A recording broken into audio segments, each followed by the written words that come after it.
करणवीर मेहरा और रजत दलाल, जी हाँ, इन दोनों में हुई है एक बार फिर से घमासान वाली फाइट। चलिए बताते हैं कि वजह क्या है।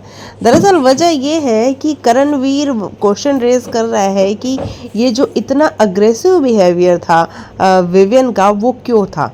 पहले तो वो अविनाश से बात करता है कि मुझे लगता है कि विवियन इतना अग्रेसिव नहीं होता, वो सिर्फ और सिर्फ तेरी वजह से अग्रेसिव हुआ है। वहाँ पे अविनाश का कहना था कि नहीं, मेरी वजह से नहीं, वो उनका गेम था, वो उनका गेम प्लान था, वो अपने तरीके से कर रहे थे।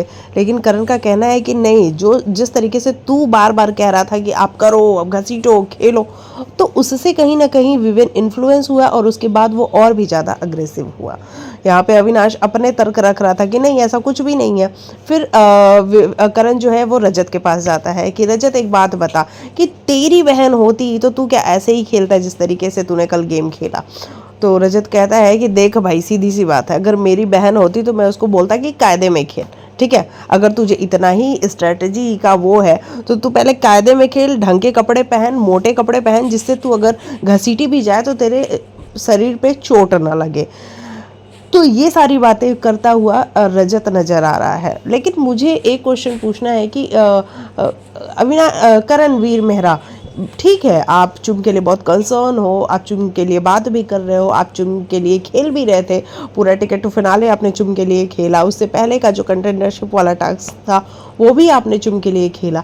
लेकिन आप किसी की फैमिली को क्यों लेके आते हो कि अगर आपकी बहन होती तो क्या। ऑब्वियस सी बात है कि इंसान अपने और दूसरों में फ़र्क तो करता ही है। तो करणवीर मेहरा अपनी बातों से लोगों को अपनी बातों का के अंदर लेके आता है कि मतलब अब वो सामने वाले से ये क्वेश्चन करेगा कि तू अपनी बहन के साथ कैसा करता, तो वो कहेगा ऑब्वियस सी बात है कि मैं इतना सख्त नहीं होता, लेकिन तो फिर चुम के साथ क्यों किया। तो वो अपनी बातों में लिया उसने, करण ने, रजत को। लेकिन रजत का भी सीधा सा था कि भाई देखो, मैं मेरी बहन भी होती तो मैं उसको कहता कि भाई अच्छे कपड़े पहनो, अच्छे कपड़े इन द सेंस कि मोटे कपड़े, जिससे अगर तुम्हारी बॉडी घसीटी भी जाए तो तुमको चोट ना लगे, तो उस चोट वाले पर्पज से। और करण यही बातें लूप पे अविनाश से भी पूछ रहा है कि क्या तेरे घर का कोई मेंबर होता, तेरी बहन होती तो भी तो ऐसा ही खेलता, क्या रजत तेरे घर का कोई मेंबर होता तो भी ऐसा ही खेलता। और इस बात को लेके अच्छी खासी वाली बहस भी हुई है, और जो कि सारी की सारी चीज़ें हमें बहुत क्लियरली नज़र आ रही है। करण एक नैरेटिव सेट करता है, आप सबको पता है कि वो नैरेटिव सेट करता है, तो वो अभी भी एक नैरेटिव सेट कर रहा है कि ये लोग चुम के साथ गलत किए हैं। और अगर एक सेकेंड गाइस, और अगर उस जगह पे इनकी बहन होती तो ये ऐसा नहीं कर रहे होते। अब आप बताइएगा कि यहाँ कौन सही है कौन गलत है।